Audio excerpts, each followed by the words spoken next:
Hello everyone, very good evening. Am I audible?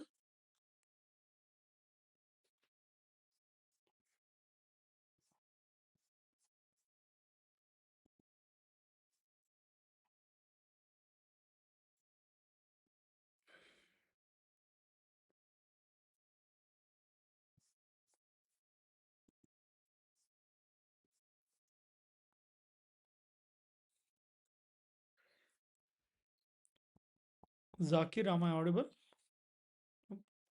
Good evening.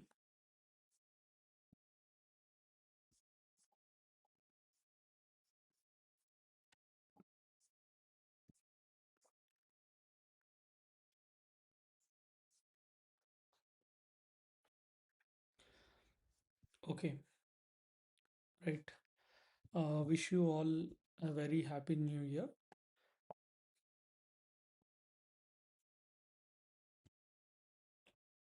Let's get into the discussion, okay?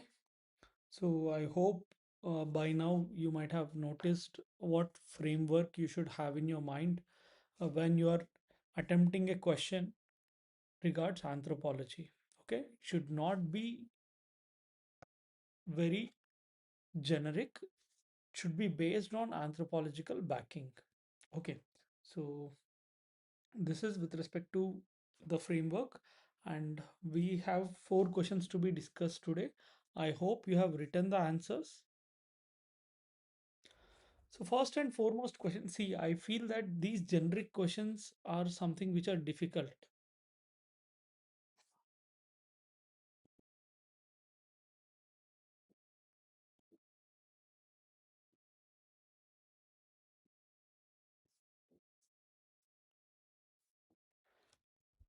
Am I audible now? Voice is breaking. Is that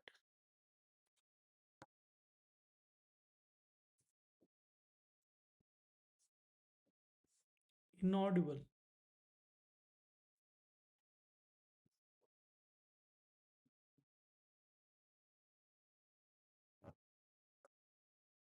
Am I audible? Please try to comment. I think many of the people are there. All right. Okay, fine. So I hope I'm audible. I'm just continuing the session. Yeah.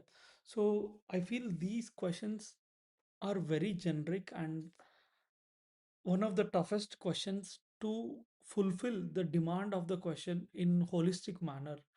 So I choose these questions for the reason that we tend to write answer in monodimension way. So for that reason, you have to practice such questions not just for the purpose of knowing the answer but presenting in a holistic way. So that's very important. So the first question is, write a short note on community development in tribal areas. So how you're going to write this answer, just everybody comment what you're going to write, what would be your structure. Okay, what you'll mention in the intro, just comment everyone. So what will be your intro, what will your will be what will you be writing in the body and conclusion.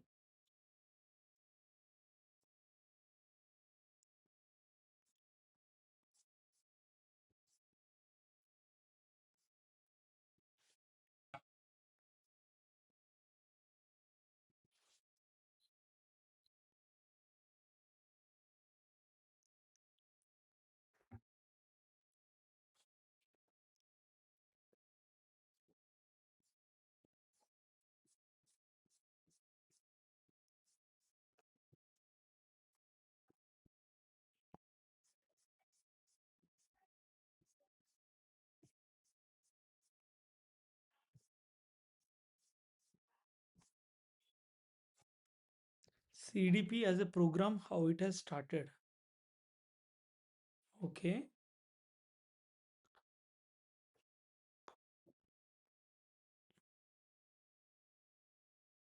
Okay, this you will be writing in the intro. Okay. What is community development?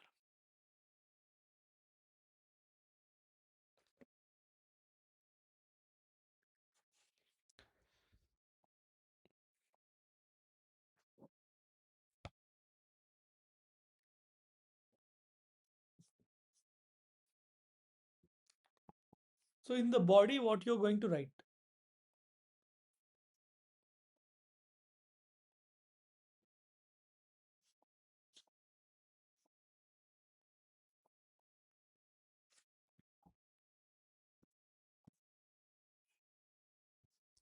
Okay, let's discuss the answer now.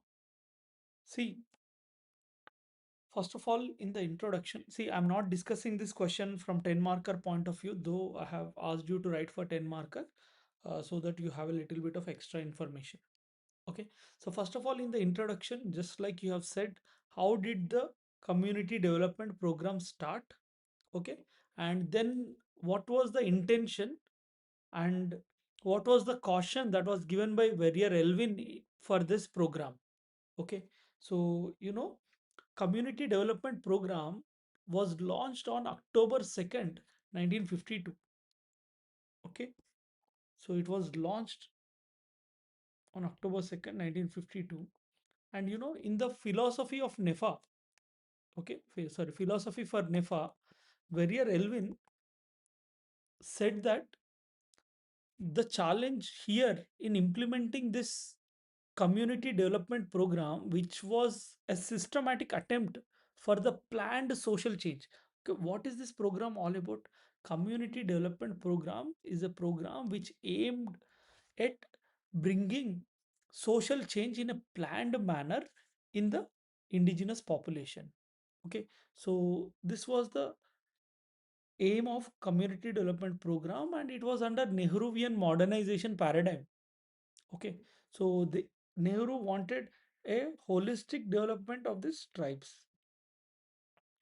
But Verrier Elvin, in the work A Philosophy for NEFA, has said that the challenge here is to ensure that this development, okay, the challenge is to ensure that development facilitates integration.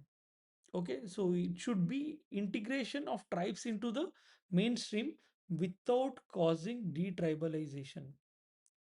Without causing detribalization. So you need to understand when you introduce itself, there you should make it clear that this was a program that has come up to develop or to bring the indigenous people into the mainstream by having a planned social change perspective. Okay, but at that point of time, it was warned that it should be integrating them, but you should not detribalize them. Okay, this is the main challenge, and it was highlighted by Verrier Elvin. Then, how it has evolved in the body, what will you write? First, you will be writing the see introduction you have written in the body part, you will be writing how it evolved. Okay, so first, special multi-purpose tribal groups, sorry, multi-purpose tribal blocks were present. And then Verrier Elvin committee report comes up in 1960. The Committee on Special Multi-Purpose Tribal Blocks was chaired by Verrier Elvin, who evaluated these units and criticized them for being overly bureaucratic and lacking a tribal touch. So, based on Verrier Elvin's committee recommendations, okay, so Verrier Elvin committee report, based on that, there is formation of tribal development block during the third 5-year plan around 1961. So tribal development block was designed to cover a small population of 25,000 tribals compared to which was general blocks, which was very large. Okay, so now this is how the development has happened. And then after introducing how the evolution of this community development program or the community development programs evolved, then you have to give the anthropological views on it. Okay, so anthropological view especially comes up with BK Roy Berman in his analysis of tribal administration, has criticized community development programs for its paternalistic ethos.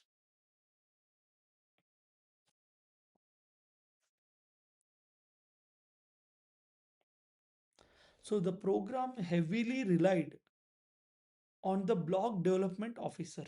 Okay, so the program heavily relied on the block development officer and ignored the indigenous tribal councils, be it Parha or Manki Munda systems. So whatever. So whatever the traditional councils or traditional tribal councils were there, they were not taken into consideration. Rather, it relied heavily on block development officer, and this he called it as paternalistic in nature. Okay, and next thing what he has highlighted, and even N.K. Bose has highlighted in Tribal Life in India, 1971, there is cultural and technological mismatch. It has been often observed that the community development program officials often applied plains technology to hill areas. So they are applying plains tech to hill areas. For instance, enforcing plough agriculture in areas ecologically suited for shifting cultivation. This has led to the soil erosion and cultural resistance, both.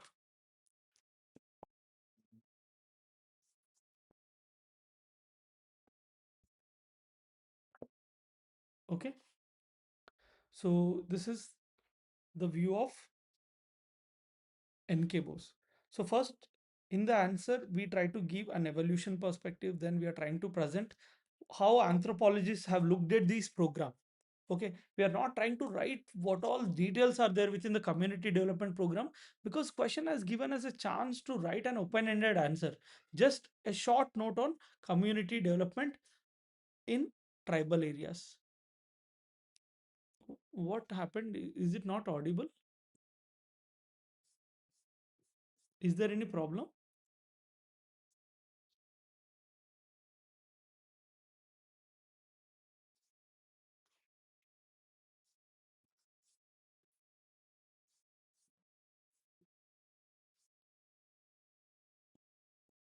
Okay.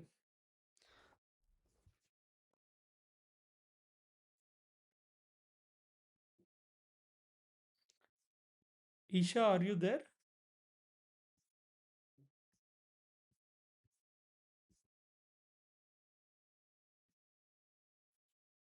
Rohan?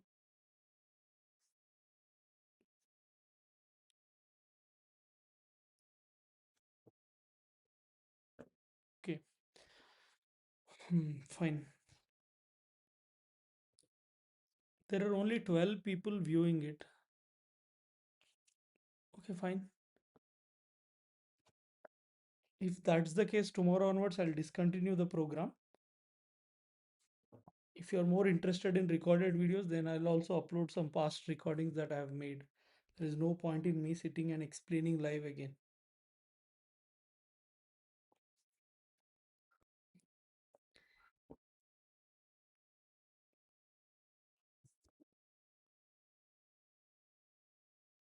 Fine.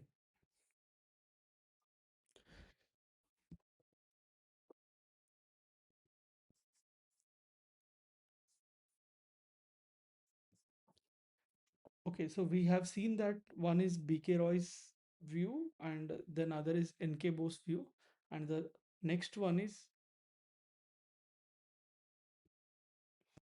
LP Vidyarthi, who has highlighted that the community development programs did not take into consideration the NMS complex.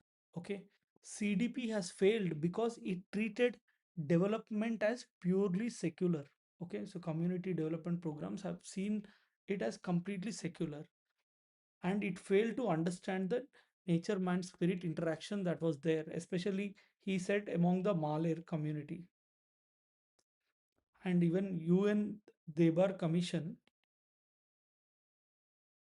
in 1961 has said that scheduled areas and scheduled tribes commission was appointed back then, that was under Debar, so chaired by UN Debar. So they assessed the impact of these people have assessed the impact of tribal development blocks. It concluded that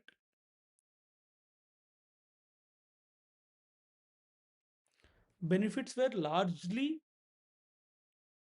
taken away by the advanced sections. Okay, benefits were largely cornered by the advanced sections.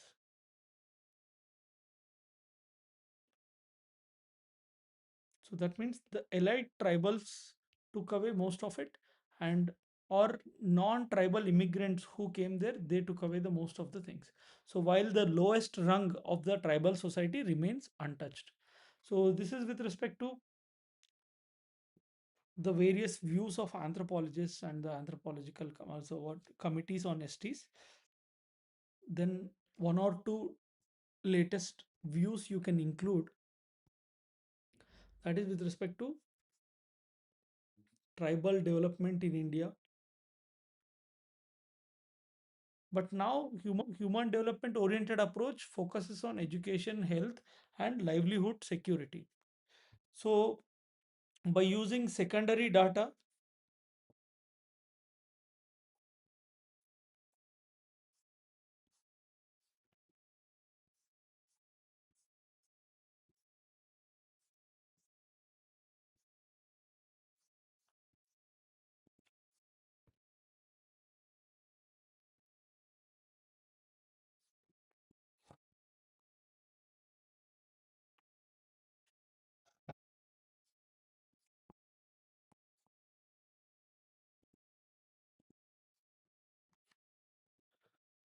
is it buffering?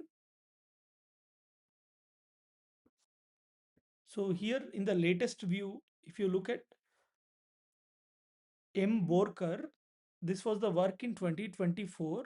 By using secondary data, analysis was done. Okay, in the report Tribal Development in India, a study in human development. This was the okay. So this was the study. There, what he has observed is that post independence, okay, so after independence, the policies whatever were implemented, so he looked at it and he said in the beginning it was like paternalistic. That means somebody is trying to act as a father to people, and he's showing the or they are showing the paternalistic attitude that they are taking welfare of them. Okay, but later on the approach got changed towards human development oriented approach, where education, health was being focused. Okay, so livelihood security is being focused. And now the study has portrayed tribal poverty as a multi-dimensional deprivation, which includes ecological, economic, educational product. So this is the reason that they are having multi-dimensional poverty and multi-dimensional deprivation. This was produced, this was the product of centuries of exclusion that they were facing. Okay, so lot of developmental projects have come up, but mostly they were top down, and there is a need for bottom up approach. Even BK Roy Burman has highlighted this. Okay, so you can write in the conclusion that the realization that tribal development blocks, the realization that tribal development blocks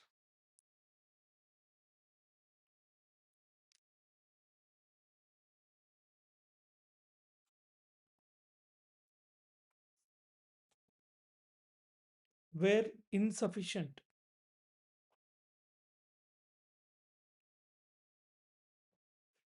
were insufficient to address insufficient to address area specific deprivation,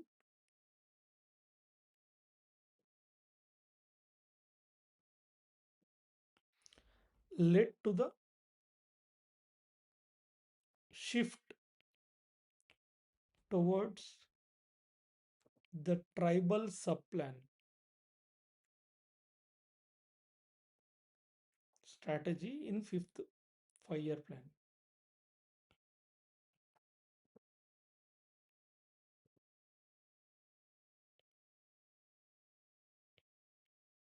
You can write as Virginius Khaka suggests that the way forward here lies in replacing bureaucratic control with democratic decentralization through effective implementation of PISA Act 1996.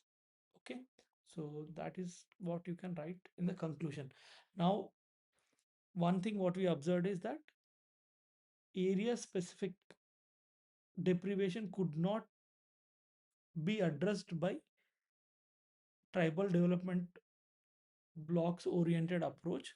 So that's why they move towards tribal subplan strategy in fifth 5 year plan.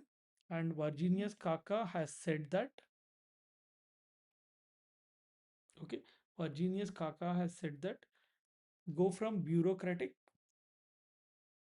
control to the democratic decentralization. How can you do this? By effective implementation of PISA Act 1996.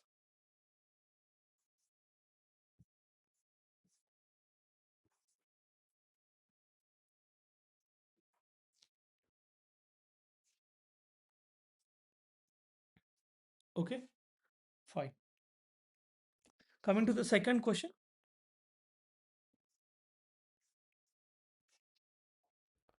how various tribal development plans have impacted the social transformation process in India. So, how are you going to write this answer?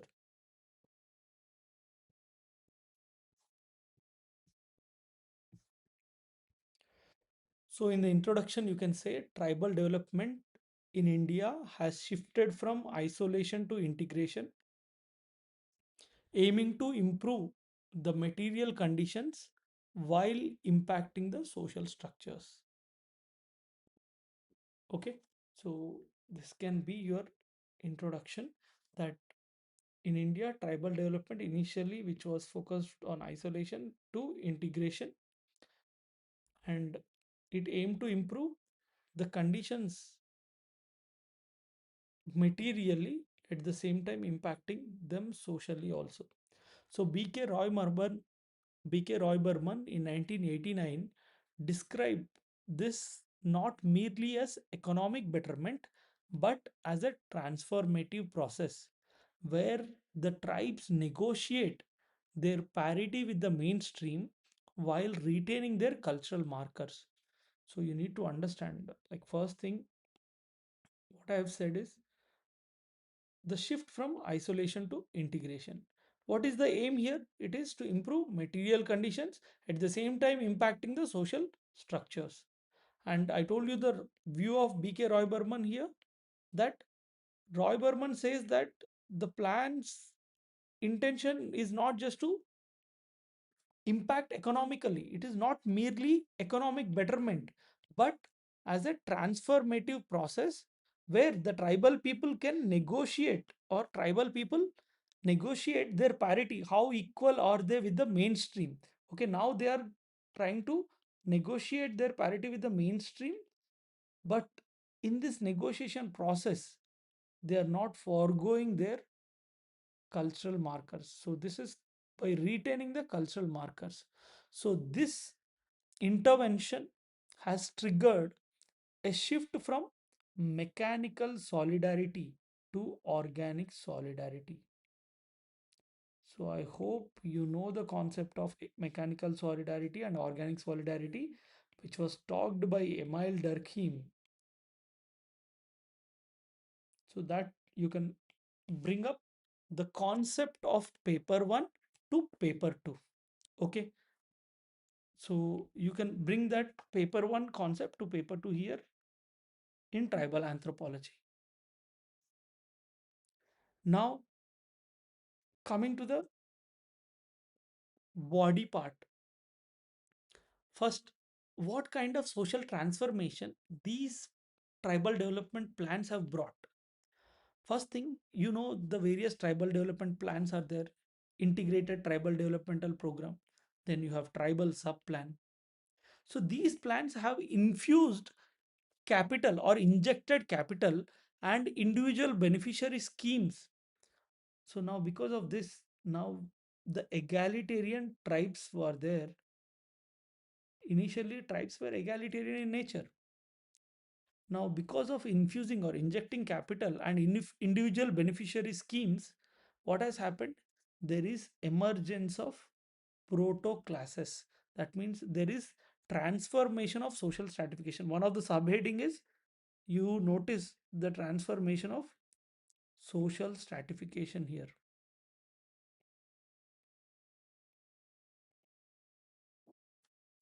So emergence of proto classes. That means they are not class exactly, but proto classes. So Andre Beetle, in Studies in Agrarian Social Structure 1974, observed that there is a rise of tribal elite, a salaried educated class, which is distinct from the marginalized tribal majority. So now what Andre Beetle has observed is, so this was observed in Studies in Agrarian Social Structure.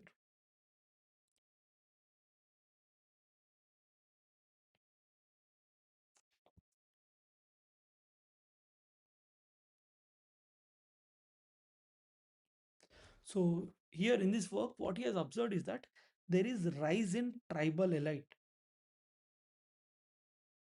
So these people are mostly salaried or they are educated class, and these people are different from the marginalized tribal majority.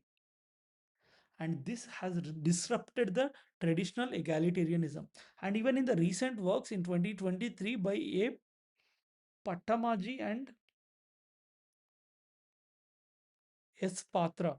So in their study of tribal subplan in Odisha, they have noted that infrastructure got improved because of this plan, but this implementation has created what do you call asymmetries. So it created implementation asymmetries leading to the elite capture, and this has widened the economic gaps within the tribal groups. First, social transformation. Understand the question carefully, how it has impacted the process of social transformation. So now the transformation is one with respect to social stratification. Then you'll also notice the transformation, sorry.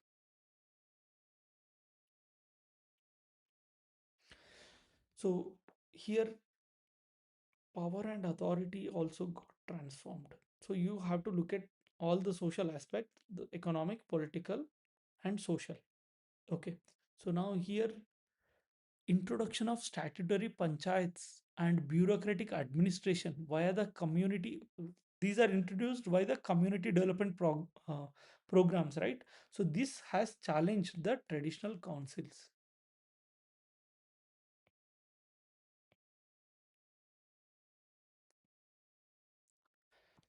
So this you will be studying in political organization of paper 1. So you need to understand that when you are reading unit 3, unit 4, unit 5, economic organization, political organization, and religion of paper 1, you should always try to link it with the tribals of paper 2.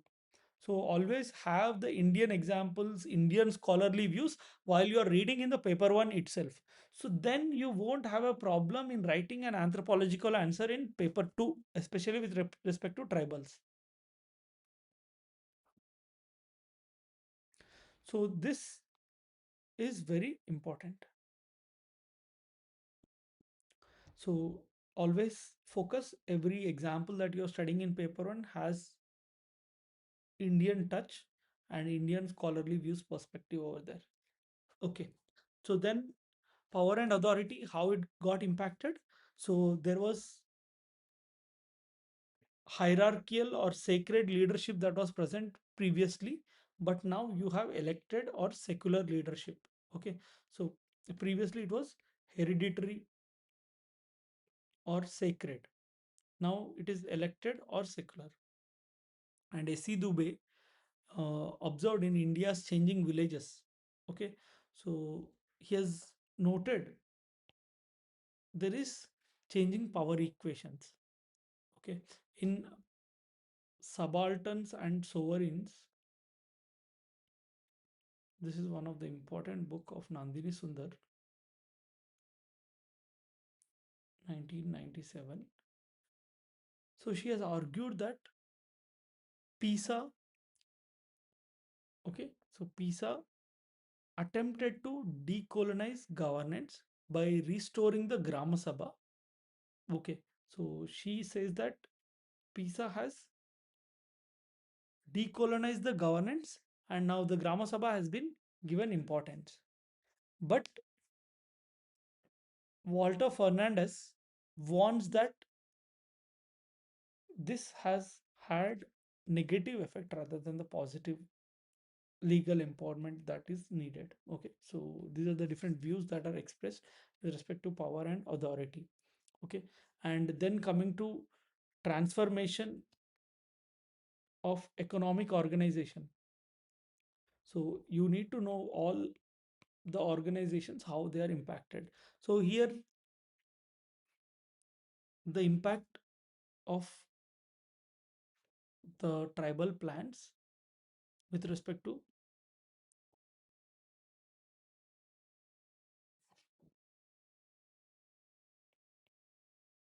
social transformation.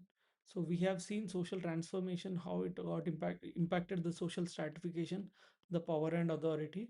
Now we are looking at economic organization. So what has been observed is that even by Hemondorf, and recently there was one work by Gansham Das and Doa Nakwi in 2023, argued that social innovation is the new driver of transformation. So their study of grassroots tribals showed that they are moving beyond state welfare to co-create solutions in various aspects.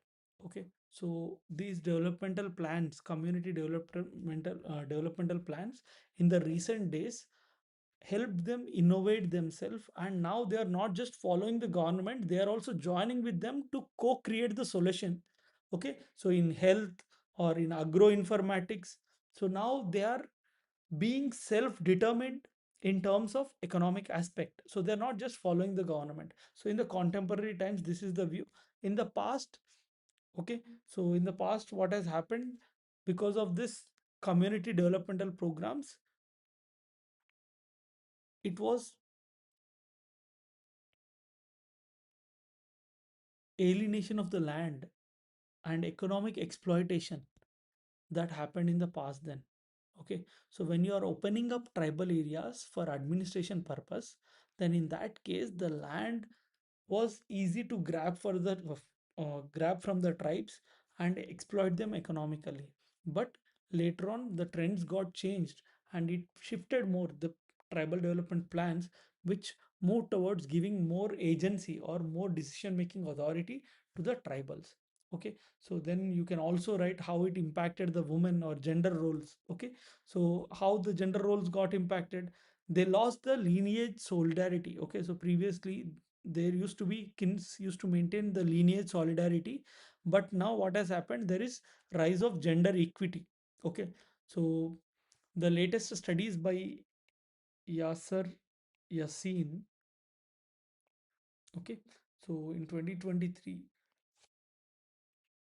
microfinance in Wayanad has been studied, especially by Yasser Yassin. So what has been found is that financial inclusion is acting as a social capital conversion. Okay, so tribal women who were previously passive kin members, now they have become active agents. They are creating the transformation within the tribal families. Okay, so they are participating, they are challenging the patriarchal norms within the tribe, and this has been observed by Yasser Essin in the study in Wayanad among the tribes. So these things you can write and then you can conclude. See, this information might sound very much, if I have to say, boring, and like what's there in this to understand or remember. But if I have to say, in such questions, it is very difficult to get the information. No, you just write the generic points and you'll end up writing some conclusion. but you won't get the score. So that's the reason there is necessity to include the scholars and also mention the anthropological perspectives. So in the conclusion, you can say that tribal developmental plans have acted as catalysts for social transformation. Okay, so though there are some negative aspects to it, so in this manner you can conclude your answer. Are you clear with the first two questions? If you're clear, please let me know.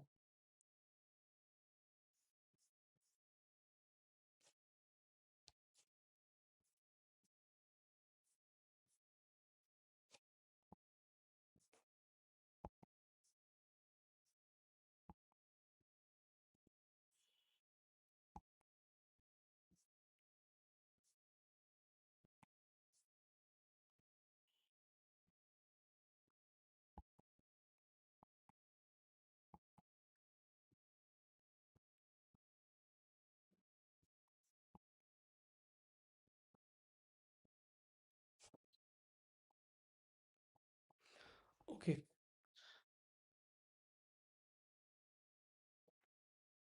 clear, right? Oh, I'm moving to the next question. So the question here is, write a short note on the role of ethnic group in national integrations. Okay, so how you're going to answer this question? First, in the process of national integration, you have to link it with the ethnic groups. Whether ethnic groups have promoted integration or they have hindered integration. So that means how they promoted, how they challenged, or limitations because of these people. So you have two views that can be written on this. And now you have to think which all scholars you can recall with respect to ethnic groups. I think everybody can easily recall Frederick Barth because of the book Ethnic Groups and Boundaries, because of the work Ethnic Groups and Boundaries, okay, who defined ethnicity. So Frederick Barth defined ethnicity not by the cultural content but by boundary maintenance. So in India, national integration is not the dissolution of these boundaries, but their integration into a federal framework. So in the intro, you have to bring up most important scholar Frederick Barth, who defined ethnicity not by the cultural content but by boundary maintenance.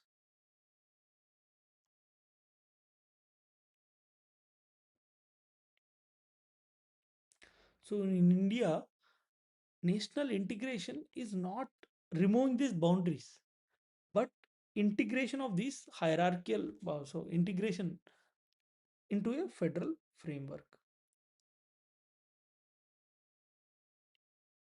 So how ethnic groups have played a role in promoting national integration.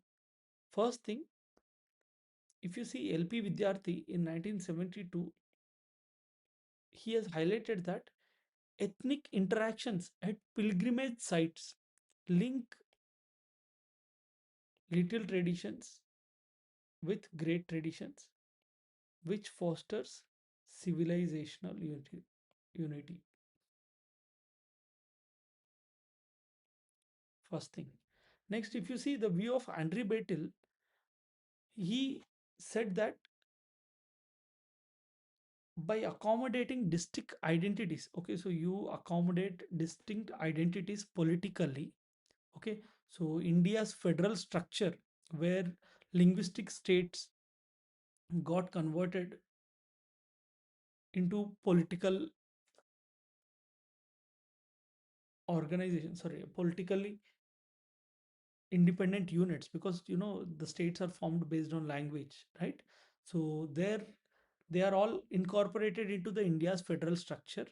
So now ethnic mobilization, so previously people are coming together based on their language, based on their religion, based on their caste, But in India, politically, you have accommodated all the people based on language. Now, previously, they got mobilized. So, based on language, everybody is coming together. Now, all the people you have made it into a state, and these people themselves are participating in the democracy because they have been given power, right? So now, because of India's federal structure, which converted the ethnic mobilization into democratic participation, this has facilitated the national integration. So, by accommodating distinct identities, so now you have created Gorkhaland territorial administration. Okay, so that prevents the state secession. Okay, so like a part of it being secessed or they want to move away from it. Okay, next thing is psychological unity. B.K. Roy Burman has noted that by giving more autonomy through fifth and sixth schedule, tribes also feel a sense of ownership in the nation, moving from isolation to integration. So these are the different views which you have to quote in the answer and not writing the generic points.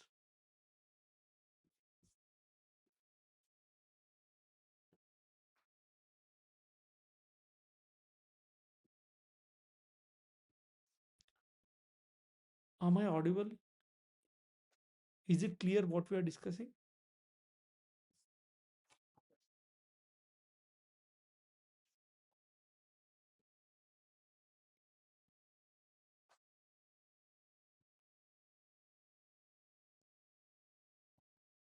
Okay.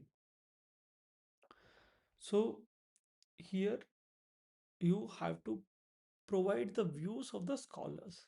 So first one angle is how it promoted the national integration. Then what are the challenges to the national integration? What are the challenges? First, relative deprivation that Paul Bross comes into picture, who in ethnicity and nationalism. The name of the work of Paul Bross is Ethnicity and Nationalism. Paul Bross argues that when ethnic elites, the elites, when they neglect the others, now the lower groups will mobilize against the state. Example, Naga insurgency. Why there is insurgency? Because there is neglect of them. That is the reason. So Paul Bross says relative deprivation of the people when combined with ethnic aspect. So it leads to the mobilization of this ethnic group against the state, and that leads to the disintegration. So it is against the integration. That is one view. Then you can write the view of Clifford Geertz, who talks about primordial attachments.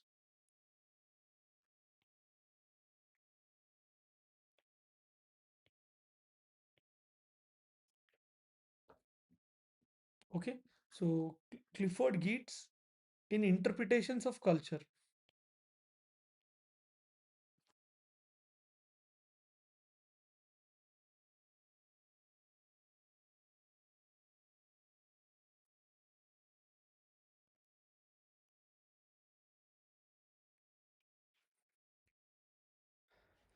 Want that primordial sentiments, especially blood or language, often overpower the civil ties in new states.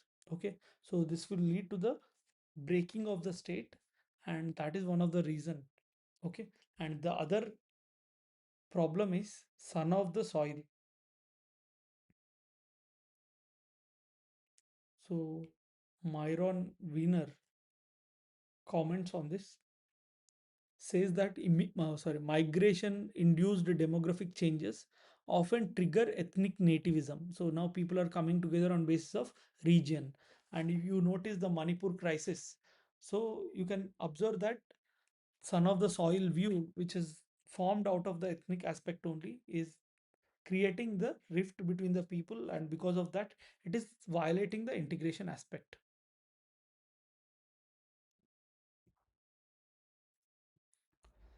Okay, So you can write multiple views here, and then coming to contemporary observations, if you see, there is Northeast specialist T. Subba. He suggests that social media has created pan-ethnic identities.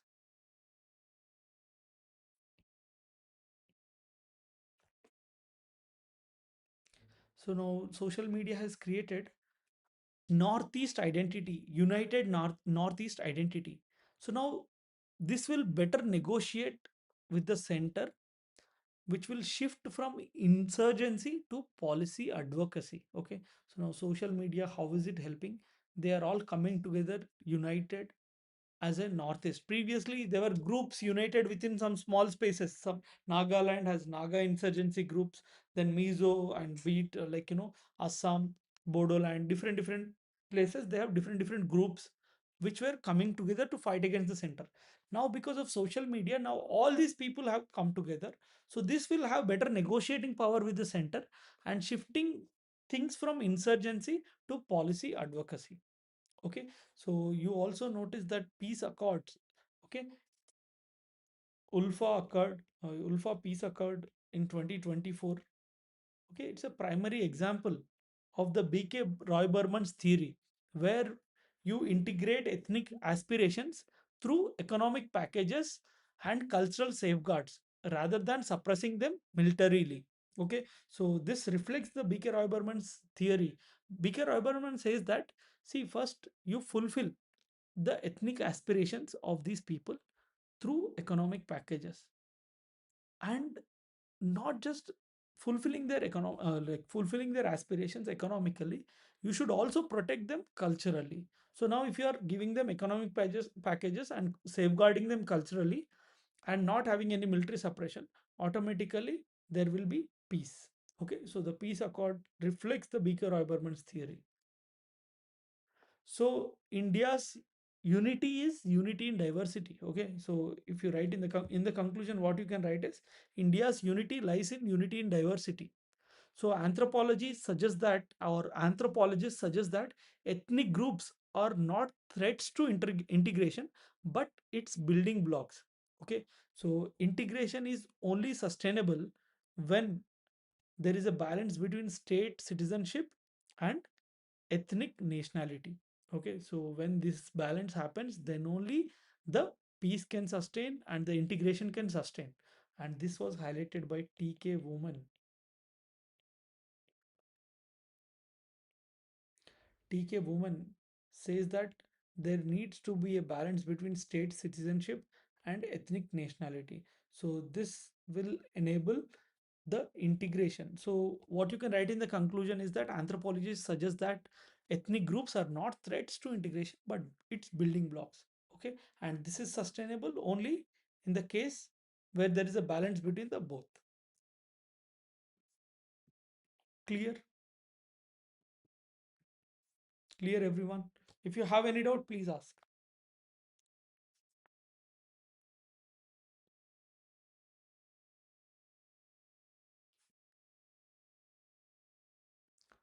So role of ethnic groups in national integration. So you have to present both the views. You have to present in pro of it and cons of it as well, so that your answer is balanced. And at the end, you can give the scholarly views so that you are giving a way forward.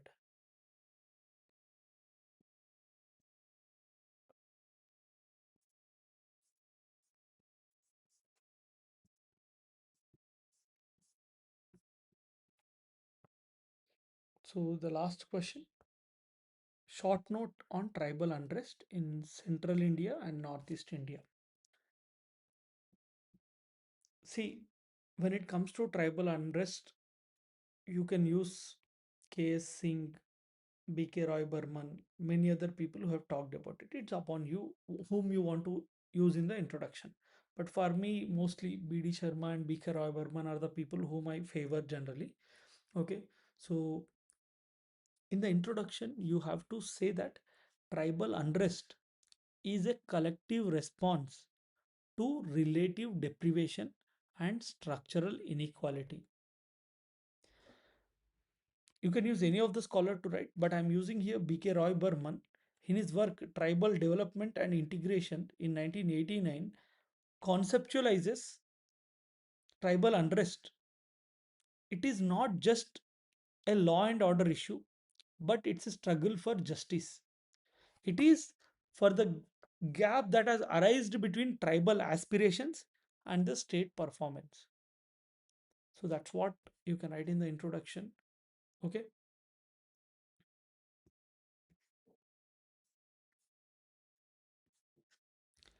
Then you have two things.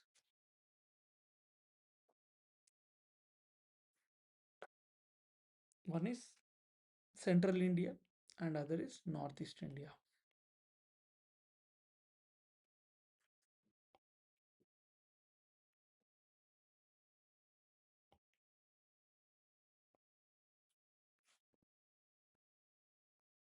So here you can see that in central India, what is the problem? And in the northeast India, what is the problem? So identify the reason for the unrest.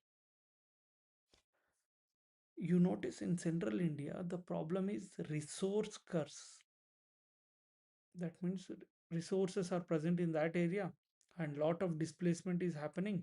And because of this, you notice that in the central Indian region, there is resistance towards the government and there is unrest. Walter Fernandez in 1991, okay, so there is work, power, and powerlessness. He notes that 40% of displaced people are tribals, and this is because of development induced displacement, and which is creating a landless laborers. Now, the unrest is agrarian and class based. Okay, so movements are often radicalized. Why they are being radicalized? Because sometimes they are uh, given offers or some lucrative offers were provided by the left wing extremists, and they take them into this unrest, and sometimes this unrest of the tribals get radicalized also. Why this happens? Because Michael Cernia, who commented on this, says that impoverishment risks, because there is landlessness, there is homelessness, and that impoverishment risk that was created because of this displacement is making them feel deprived, and that deprivation is making them go for the unrest. And at times this is becoming, oh I'm sorry, this is becoming radical also. So you can use various scholars to comment on this aspect. Okay, so this is with respect to central India. And then if you see northeast India, northeast unrest is very distinct. It is mostly rooted in the identity politics and demands for the political self-determinations. So this unrest mostly stems from the colonial isolation policies, because inner line permit that was there in the past. Okay, so one of the theorists, Sanjoy Hazarika, argues that unrest here in the northeast, it reflects a clash between ethnic cosmologies, because here identity is the issue. So their ethnic cosmology is getting clashed with the centralized national building process or nation building processes. So this clash is leading to the unrest. So the unrest here is, the nature of unrest is ethno-nationalist. So what is the nature of unrest? Reason we have seen. So nature of unrest in central India, nature of unrest in northeast India. In central India, nature is agrarian and class based. Here nature is ethno-nationalist and often separatist. So Naga insurgency here you can write. Okay. So this is one thing. And then recent views that have been expressed, you can write in the answer. Okay, so Walter Fernandez in case of Central India, and then you can write TB Subba, etc., in the Northeast India. And in the conclusion, you can mention that while Central Indian unrest is seeking redistributive justice, that means economic rights, Northeast unrest is seeking recognition justice. Here it is redistributive because they want economic rights. Here it is recognition justice where they want political autonomy. So Verrier Elvin in the back then itself cautioned lasting peace requires integrating tribes not by force but by respecting their genius and tradition.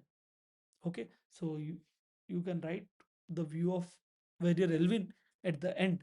So in the conclusion, you can say what is being sought here. Central Indian unrest is seeking redistributive justice, whereas Northeast Indian unrest is seeking recognition justice. That means they want political economy, they want their identity to be recognized. So you can use, as Verrier Elvin back then cautioned, that lasting peace requires integrating tribes by respecting their genius and tradition, not by force. Okay, so this is what you can write in the conclusion.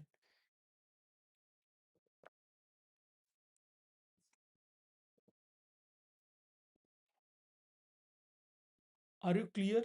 If you're clear, I'll take up your doubts.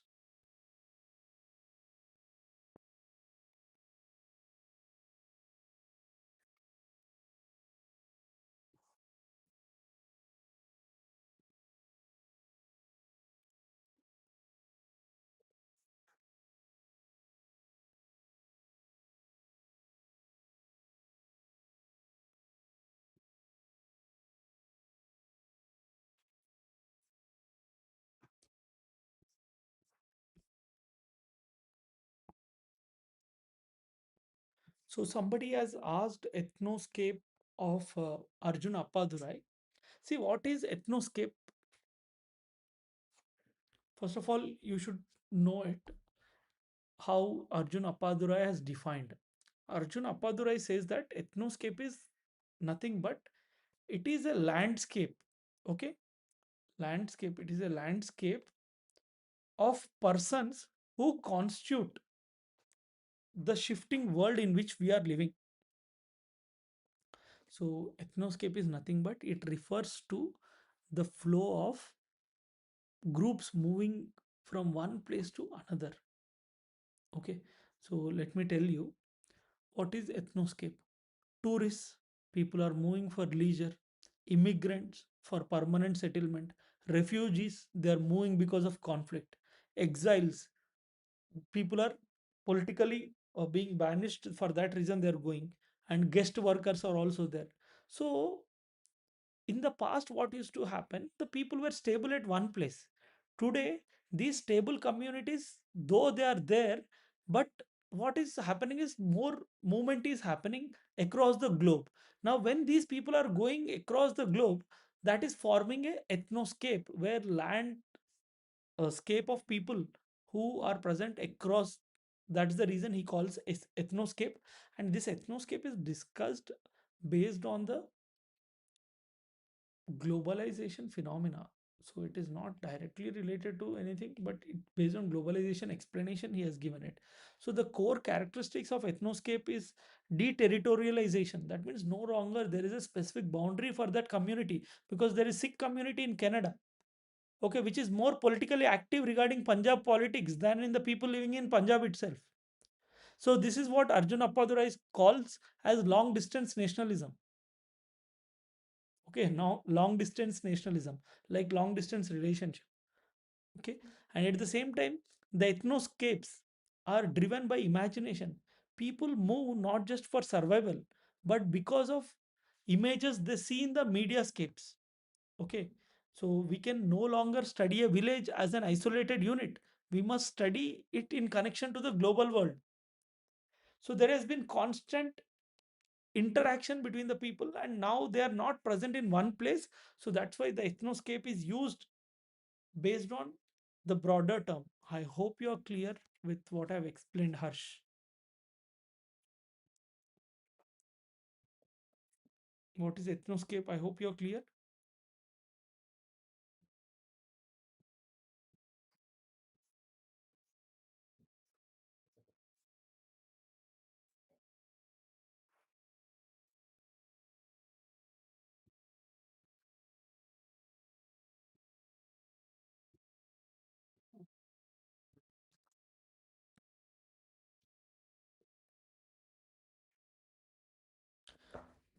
Mahesh, if you don't know how to collect, then join some course. The teacher will help you.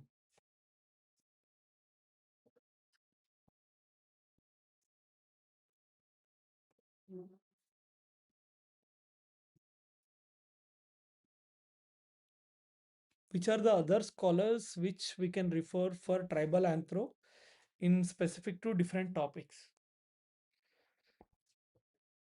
In tribal anthropology, you might have already read those scholars only you have to use. And for the contemporary ones, I told you, right? ResearchGate and JSTOR.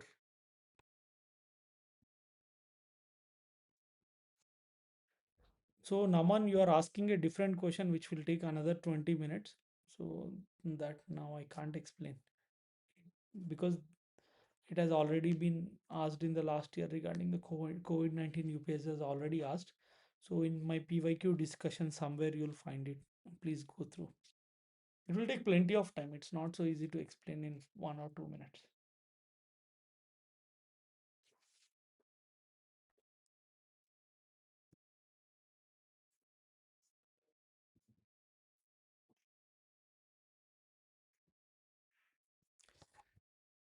So, first of all, you should understand the concept very clearly because if you want to link one concept to other topic, okay, so if you're linking one topic to other without understanding what is it and randomly thinking you'll attach this concept there and that concept here, then it will create a problem in the final examination. Sometimes instead of encouraging and giving you more marks, it will make you get less marks by being penalized. So be very clear with the concept. So first of all, Harsh, if you want to understand how it can be linked to other places, first you have to go through the globalization theories. Okay, so on globalization there are multiple theories. One important theory is by Arjun Appadurai. So first, if you understand what is the meaning of each and every word he has discussed, then you can easily link it to other places.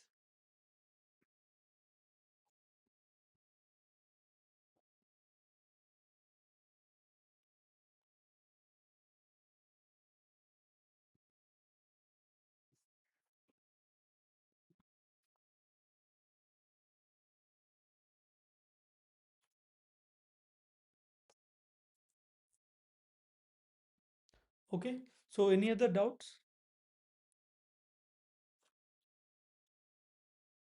from what we have discussed within the concepts that we have discussed today?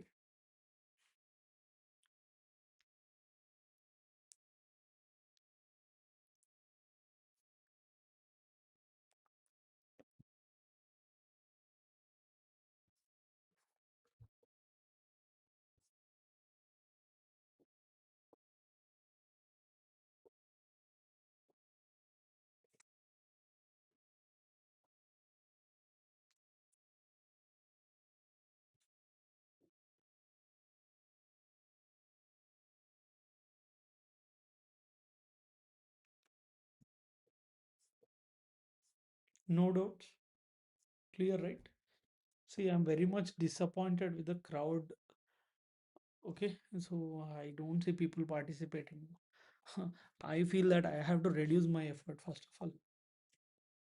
When I'm trying not to differentiate between a paid and free course, and I'm trying to give everything, and the level of participation that I see is very disappointing. But anyways, as I said that the recorded videos are not going to be available from here on. From today, you are not going to get the recorded video. Okay, so it is only going to be live. Those who attend it, let them attend. Else, it's up to them. Okay, so they should also know the value of the efforts that someone else is putting.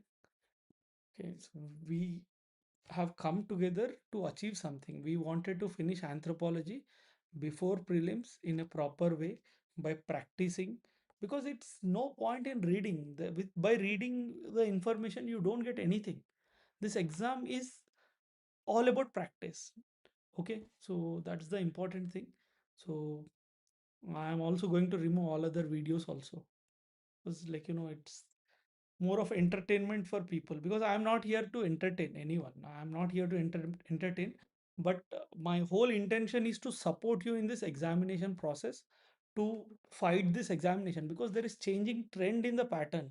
And that is the reason, instead of just giving to my own students, I kept it open for everyone, so that everybody can understand and they can take help from their respective teachers. Okay, so you can ask your teacher, because the trend is changing, sir, this is how it is coming, and what help we can do. Okay, so what help you can ask to your teachers regarding the subject. Okay, so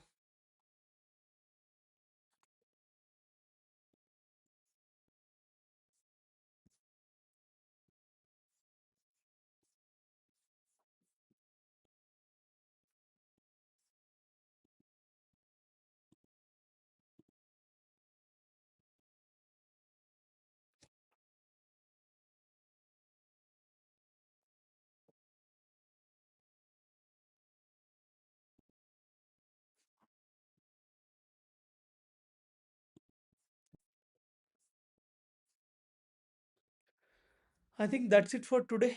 Thank you, everyone. So I'm making it clear that it is going to be live only from here on.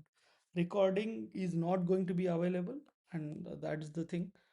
Okay, because based on the reciprocation.